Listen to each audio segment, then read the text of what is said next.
À quoi ça tient la beauté? Et qu'est-ce que vous trouvez beau, vous? Si beau que ça se passe de mots. Ça vous prend, comme ça, devant un monument, un tableau, ça tient à presque rien. Un geste parfois un peu maladroit, un trébuchement, ou alors un regard comme un défi à toutes les règles qu'on nous a dictées. Et puis c'est ce qui reste aussi, la beauté, quand tout semble s'être effondré, les pierres, le temps, et puis des moments, une cigarette après s'être baignée, un éclat de lumière sur la mer, le demi-sourire d'une jeune femme qui sort de l'eau, un film de Paolo Sorrentino. Bonjour Paolo Sorrentino. Buongiorno. Avant toute chose, qu'est-ce que vous trouvez beau? Et à quoi ça tient, la beauté pour vous? Trovo belle le imperfezioni. Quelle est la plus belle chose que vous ayez jamais vue dans toute votre vie? Mio figlio quando è nato, c'aveva la bellezza dello stupore, ero stupito. Vous êtes né à Naples. Quelle est la beauté de cette ville pour vous? Che la bellezza di Napoli è che è una città del sud, è una città che non progredisce, è una città dove la vita accade senza un obiettivo. E questo da un lato è bellissimo, da un altro lato è molto frustrante perché la vita finisce per essere sempre uguale a se stessa, non ha una prospettiva di futuro e quindi la città in qualche maniera si pone fuori dalla storia. Au fond, qu'est-ce qu'il y a de plus napolitain en vous? Se sono di buon umore c'è l'ironia, i napoletani sono molto ironici. Questo. E anche una spiccata idea della solitudine, proprio perché è una città caotica dove c'è moltissima gente e però c'è anche il mare che è totalmente invece libero dalle persone. Questa mescolanza fra lo stare in mezzo a tanta gente e lo stare davanti a un posto come il mare dove non c'è nessuno, non so perché, ma alimenta un grande senso di solitudine. E quindi questo, ironia e solitudine. Votre dernier film, qui est en compétition au Festival de Cannes et qui est produit par Saint-Laurent, il s'appelle Parthénope. Que vous évoque ce nom de Parthénope? Quel mythe, quelles histoires, quelle beauté, justement? No, i miti non li conosco, so solamente che Partenope è la sirena che nella leggenda avrebbe fondato Napoli. E allora, dato che inizialmente c'era una corrispondenza fra la protagonista femminile e la città, ho pensato che si potesse chiamare come la sirena. Poi, strada facendo, in realtà la figura della protagonista femminile che si chiama Partenope non corrisponde esattamente alla città, anche perché è difficile definire la città. Insomma, un po' vi corrisponde, un po' la guarda da fuori la città, fa un doppio gioco. C'est la première fois, j'ai l'impression, que vous mettez une femme, une héroïne au cœur de votre travail, au cœur de votre œuvre. Pourquoi elle? Perché la condizione iniziale per fare un film è non conoscere l'oggetto del desiderio che si vuole raccontare. È questa condizione di estraneità che ti porta a fare un film. E io le donne non le conosco, insomma, le immagino più che conoscerle. E per me è molto interessante raccontare la libertà di una donna, e questa libertà è, come posso dire, sta mettendo molto in difficoltà gli uomini perché gli uomini sentono di non essere invitati alla festa della libertà e questo li sta mettendo in difficoltà. E quindi, così come altri film l'ho fatti su cose che non conoscevo, come potevano essere il potere, come potevano essere la criminalità, una delle cose che non conosco sono le donne e quindi mi interessava. Alors comment on filme ce qu'on ne connaît pas? Quelle expérience ou quelle maturité faut-il avoir pour la saisir, la beauté, incarnée par votre actrice Céleste Dalla Porta? No, non lo so, bisogna essere sensibili, anche colti, non bisogna essere del tutto ignoranti. Ce qui est intéressant chez cette héroïne, c'est aussi peut-être d'abord sa liberté. En quoi est-ce qu'elle est libre, Parthénope? La libertà, sì, è un personaggio che fa della libertà una delle sue cifre. È libera, per me è interessante mettere in scena un personaggio femminile che frequenta la libertà negli anni 60, negli anni 70, perché intanto perché era una scelta non scontata, era una scelta controcorrente, ma in realtà lo è anche adesso. Essere liberi è sempre una scelta meravigliosa ma pericolosa, perché la libertà molto spesso si accompagna alla possibilità di rimanere soli e quindi questa cosa di essere liberi è pericolosa. Quando una persona sceglie di essere libera, molto probabilmente sta anche scegliendo di essere sola, perché ci sono sempre altre persone disposte a volerti bene, ma non a volerti bene in quanto persona libera. Ça me passionne cette idée qu'aujourd'hui, plus que jamais, la liberté pourrait être empêchée. Paolo, vous, est-ce que votre liberté a déjà été empêchée? Est-ce qu'on a déjà essayé de vous contraindre?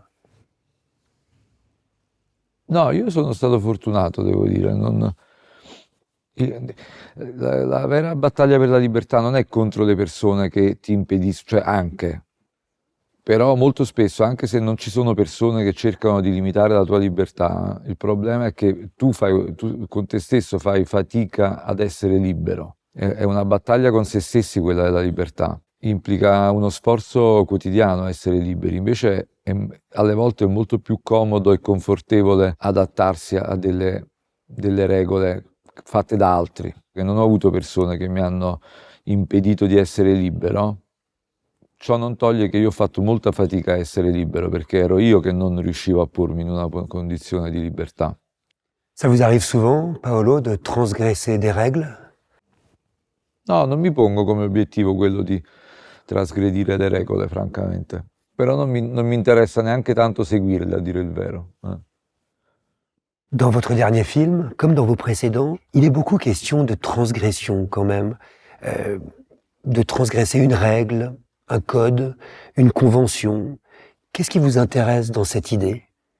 No, ma io sono in disaccordo, cioè non riesco proprio a vederla la trasgressione nei personaggi dei miei film. Semplicemente i personaggi dei miei film attraversano la vita e attraversando la vita accadono delle cose.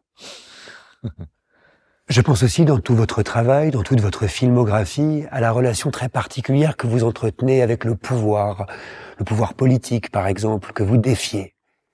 Sono interessato al potere perché tutte le relazioni fra le persone sono legate a dei rapporti di forza, anche spesso molto sottili, molto impercettibili.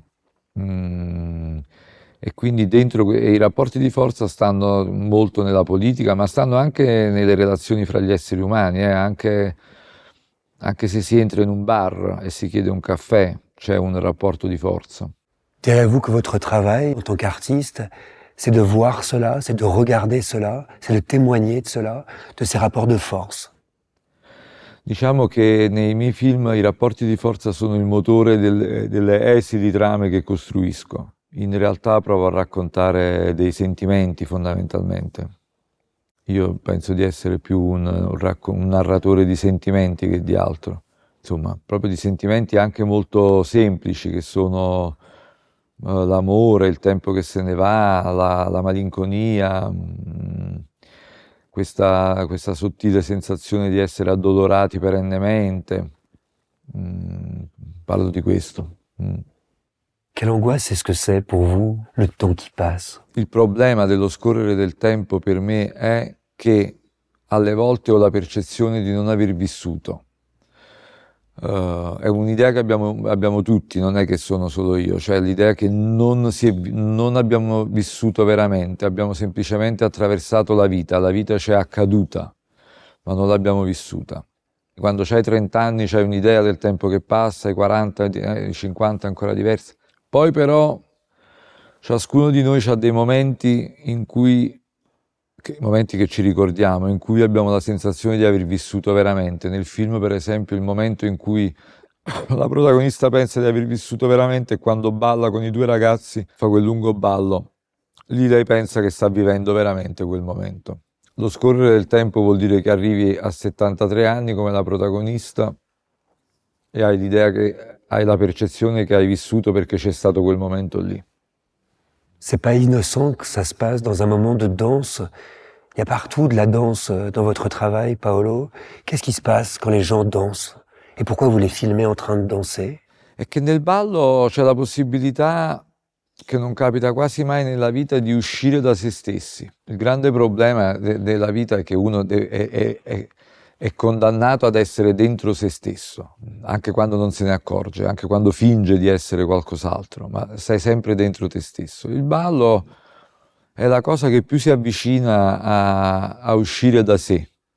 Per questo è molto, secondo me, molto potente, perché ti consente di essere altro. Cosa sei? Nulla. Cioè è un po' come la musica, non significa niente il ballo, non ha significato il ballo. Pure la musica non c'ha significato. Sono semplicemente dei reattori di emotività. Ma che cosa significano? Non significano niente. Però proprio per questo, proprio perché non hanno significato, proprio perché attraversano un po' il nulla, ti danno la possibilità di uscire da te, di uscire da uno schema predefinito che ormai conosci di te stesso. C'est intéressant parce que c'est comme ça que le film commence, par cette phrase magnifique sur la vie, une phrase de Céline, je crois, la vie qui nous emmêle, qui nous égare. Céline, essendo un genio, trova subito la sintesi, dice: è enorme, la vita, ti ci perdi dappertutto, perché la vita è così, ci si perde dappertutto. Capitano tantissime cose, la maggior parte delle quali le si dimentica, però sono state importanti in un certo periodo della vita. Ci sono tante persone che uno incontra che sono state importanti e che poi le incontri 10 anni dopo e non ti ricordi neanche più il nome. E quindi questo è lo scorrere del tempo. Il fatto che le cose rilevanti nella biografia di una persona sono poche e tutto il resto è semplicemente quel che ci accade. E fondamentalmente non ci accade quasi nulla di significativo. Pour vous, au fond, Paolo, qu'est-ce qu'il y a de sacré dans la vie? Per me è sacro tutto quello che uno non riesce a dimenticare. Per esempio non dimentico i miei genitori che sono morti quando ero molto giovane, quindi per me sono sacri. Questo. Quelle est votre relation à la religion qui traverse votre travail, Paolo?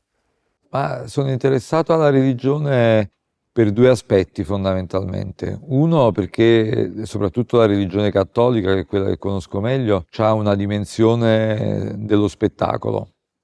C'ha tutta una serie di messe in scena, di ritualità che hanno una funzione spettacolare, e occupandomi io di spettacolo mi piace la religione, così come mi piace il calcio, così come mi piace il cinema, appunto. Mi piace lo spettacolo. Poi della religione mi interessa molto il fatto che gli esseri umani non riescono a farne a meno, non riescono a farne a meno, ecco. Cioè che anche se da un punto di vista razionale la cosa potrebbe non avere senso, da un punto di vista emotivo ce l'ha tantissimo, altrimenti non si spiegherebbe il successo delle religioni. La culpabilité, c'est un thème qui traverse toute votre œuvre, cinématographique, sérielle, romanesque. D'où vient-elle cette réflexion sur le fait de se sentir coupable? Questa è una domanda molto profonda alla quale la mia superficialità congenita non trova una risposta, però è vero che c'è il senso di colpa e che mi occupo molto del senso di colpa. Però non lo so perché. De quoi vous sentez-vous coupable, vous? Non lo posso dire, perché se uno si sente in colpa, se uno ha delle colpe, non le dice, a meno che non le deve confessare davanti a un commissario di polizia. Qu'est-ce qui a fait de vous un cinéaste, Paolo? Vous qui étiez destiné à devenir écrivain, quelle expérience, quel tournant? Comment ça a commencé? No, sono passato dalla scrittura alla regia forse perché mi annoiavo di stare sempre a casa, ecco. Ci sto già tanto, ho pensato che forse poteva essere divertente uscire, la regia comporta che uno deve uscire di casa, e forse questo. À vous entendre, c'est presque un hasard. No, non è un caso, è la necessità come tutti, di movimentare un po' la propria vita, insomma. A me non piaceva andare in discoteca, non mi piace molto chiacchierare con le persone. La maggior parte delle mie relazioni sociali sono relazioni sociali legate proprio alla regia, dove devo avere a che fare con tante persone, ma non devo né ballare né chiacchierare. Devo dire quello che devono fare e ascoltare quello che loro vogliono fare. J'ai remarqué que vous parlez beaucoup de votre enfance quand vous parlez de votre cinéma. En quoi votre enfance a-t-elle constitué le cinéaste que vous êtes aujourd'hui? Ma torna alla mia infanzia perché così come in questo lavoro, così come nella vita, il motore che ci muove è la capacità di stupirci. E la capacità di stupirci è una capacità che si ha molto nell'infanzia.